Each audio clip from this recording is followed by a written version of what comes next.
Sa isinagawang flag raising ceremony kaninang umaga sa Campo Crame, Quezon City, binigyang pugay ni Chief PNP Police General Jose Melencio Nartates Jr. ang matagumpay at mapayapang pagdaraos ng White Ribbon Movement Rally kung saan ipinakita umano ng mga kapulisan ang mataas na antas ng disiplina at profesionalismo.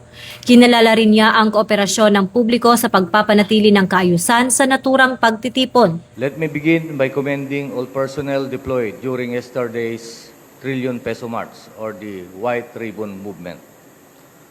Through your professionalism, discipline, and restraint, the activity conducted peacefully and orderly.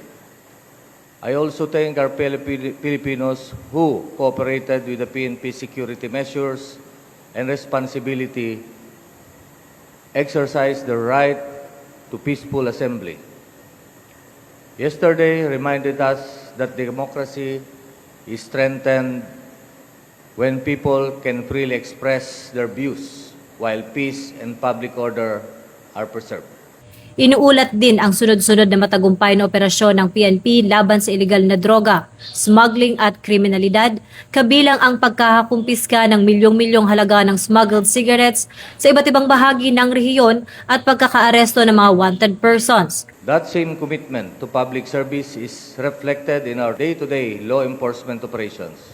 Over the past week, our campaign against illegal drugs, campaign against wanted persons, against smuggling, send a clear message that the PNP remains relentless in protecting our economy and running after organized criminal groups. Binigyang diin ni Chief PNP ang pagpapalakas ng seguridad sa mga paaralan kasunod ng mga naitalang insidente sa ilang lugar sa bansa at inatasan ang mas mahigpit na koordinasyon sa mga paaralan at lokal na pamahalaan upang matiyak ang kaligtasan ng mga kabataan. We must remain equally vigilant in protecting our youth. The recent incidents reported in Cavite, Tacloban, Tolosa, and Apari remind us that school safety requires constant attention and close partnership with our communities. Ako po si Patrolwoman Sari Bernales, nagbabalita para sa Police News Network. Bagong PNP para sa bagong Pilipinas. Serbisyong mabilis, tapat at nararamdaman.